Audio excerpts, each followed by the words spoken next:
Bonjour, aujourd'hui nous allons faire la dernière étape dans l'apprentissage du système décimal par la manipulation. C'est le jeu du changement. Cette activité va permettre de manipuler les quantités du système décimal, les unités dizaines, centaines et milliers, mais aussi va préparer l'enfant aux 4 opérations et particulièrement à comprendre le principe des retenues. Pour faire cette activité, on prend les quantités du système décimal et on les met en tas devant l'enfant. On en prend une petite quantité de chaque qu'on dispose devant lui. L'objectif va être de compter ces quantités.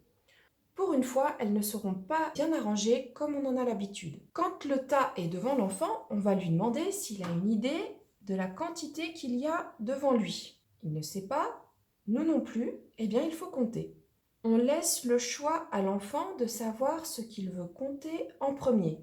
Il peut choisir de compter les milliers. On sort les milliers et il n'y en a qu'un, donc il y a un millier. Il peut vouloir compter ensuite les centaines. On prend les centaines, on essaye de faire à chaque fois que ce soit lui qui manipule et on l'accompagne dans le comptage. Centaines, 2 centaines, 10 centaines. 10 centaines, c'est égal à 1 millier. On va faire un changement. On va prendre 1 millier de la réserve en échange des 10 centaines. Et maintenant, on a un millier supplémentaire. On va compter les centaines restantes.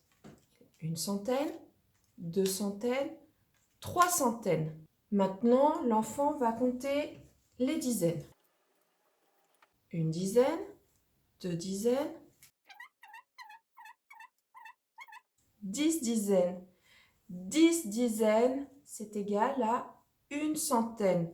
Je prends 1 centaine de la réserve, je l'échange contre 10 dizaines. Je mets la centaine avec les autres.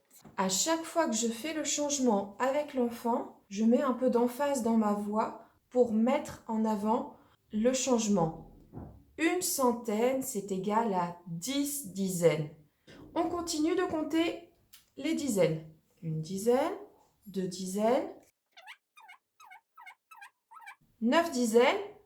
Je ne peux pas faire de changement, alors je les garde. Il reste les unités à compter. 1 unité, 2 unités, 10 unités. 10 unités, c'est égal à 1 dizaine. J'ai pris 1 dizaine de la réserve. Les 10 unités sont changées et je les range dans la réserve.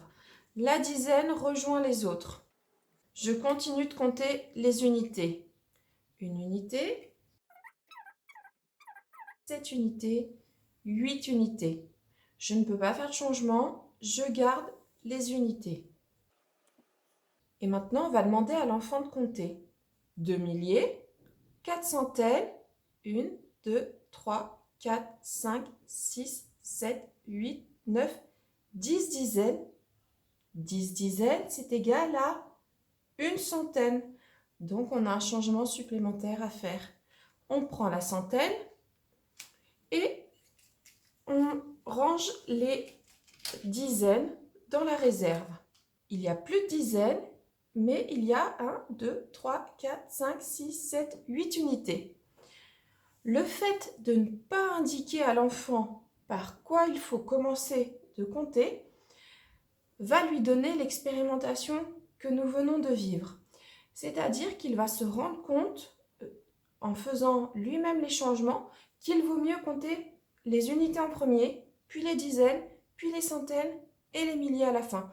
On ne va pas l'expliquer à l'enfant parce que si on lui explique, il devra s'en souvenir pour l'apprendre. On préfère qu'il expérimente de lui-même.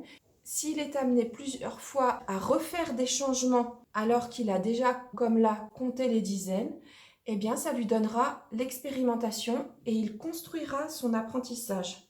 Le geste important dans le jeu du changement est quand on fait le changement en lui-même, c'est-à-dire quand on va changer les 10 éléments d'un rang pour un élément du rang supérieur. On prend bien l'élément supérieur de la réserve. Les 10 qu'on a comptés vont dans la réserve. Donc c'est cette étape de manipulation qui est vraiment importante dans le jeu du changement.